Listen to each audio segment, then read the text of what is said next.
এখন অভাবে কেউ মরে না। এখন আমাদের সবচেয়ে বড় শত্রু ড্রাগস। এটা সিপিএম থেকেও বড় শত্রু,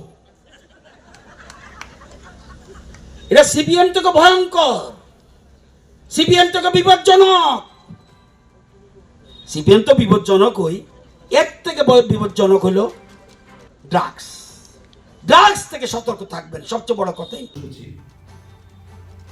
তো তিনি যা বলেছেন, আমি একদিক থেকে তার মধ্যে কোনো অস্বাভাবিকতা দেখছি না। এটা একটা স্বাভাবিক বহিঃপ্রকাশ।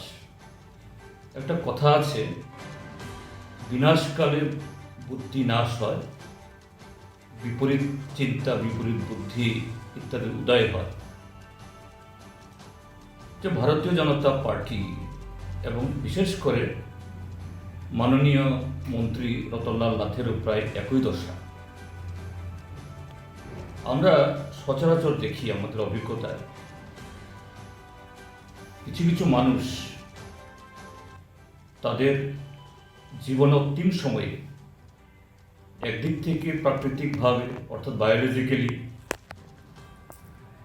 যে তাদের অতীত জীবনে যে ভুল ভ্রান্তি হয়, এটাকে সংশোধন করার কোনো সুযোগ নেই, বা সেরকম যে শারীরিক মানসিক দিক থেকে তার ক্ষয় শুরু হলে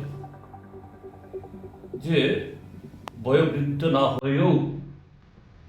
হলেও এর থেকে বেরিয়ে আসতে পারেন না, তখন স্বগতোক্তি অর্থাৎ অবচেতন মনে বা সচেতন মনে তারা কিছু তাদের মনের ব্যর্থতা তারা প্রকাশ করে। এটাও তাই। আমি সেদিক থেকে মাননীয় মন্ত্রী মহোদয়কে ধন্যবাদ জানাবো। তিনি তার সেই প্রক্রিয়াতে স্বাভাবিকভাবে প্রকাশ করেছে যে ঠিক আছে, সিপিআইএম বা কমিউনিস্ট পার্টি বিজেপি দলের রাজনীতির সত্য মতাদর্শগত দিক থেকে সম্পূর্ণ তার বিপরীত। সিপিএম এর তথা কমিউনিস্ট পার্টি তিনি বিরোধিতা করবেন, আর তাদের কাছে তো সরকারি কর্মসূচি বা দলীয় কর্মসূচি বা সামাজিক কর্মসূচি বা কোনো যে ধর্মীয় অনুষ্ঠান, তার ফারাকটা এরা বুঝেন না। যেখানে সেখানে তাদের বক্তব্য তারা এইভাবেই অবহেলে তারা বলেন।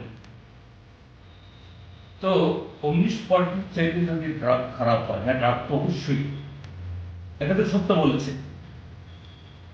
এখন এই ত্রিপুরাজ্যের মধ্যে এই ড্রাগস বা নেশাকে কি উৎসাহিত করছে?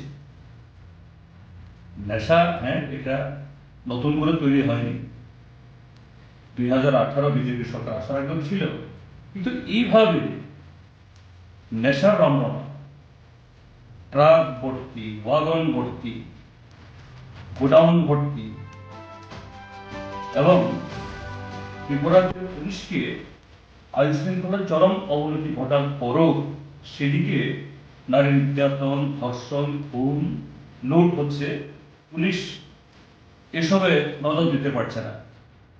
প্রতিদিন দলে দলে পুলিশকে শুধু এই গাঁজা গাছ কাটতে হচ্ছে। কোন আমল? বিজেপির সময়তে। এবং মানুষের অভিযোগ, ত্রিপুরাজ্যের কিছু মন্ত্রী এলাকাতে, এটা তিনি রতনলাল নাথ কিনা আমি জানি না, মানুষের অভিযোগ যে সেখানে এরকম যে প্রকাশ্য এই দিনের বেলা রাস্তার পাশে, এমনকি আরবান এলাকাতেও নাকি কিছু লোক গাঁজা চাষ করেন এবং তারা এই মন্ত্রীদের বা নেতাদের খুবই ঘনিষ্ঠ। আমি সত্যতা যাচাই করিনি, কিন্তু মানুষ বলছেন এটা সম্ভব। আমার মনে হয় এই সমস্ত কিছুতে মাননীয় মন্ত্রী মহোদয় রতনবাবু তিনি অনুশোচনায় ভুগছেন। কাজেই এটা এইভাবে বহিঃপ্রকাশ করে পরোক্ষে শত্রুর বিরুদ্ধে কথা না বলতে হয় না, রাজনৈতিক শত্রু।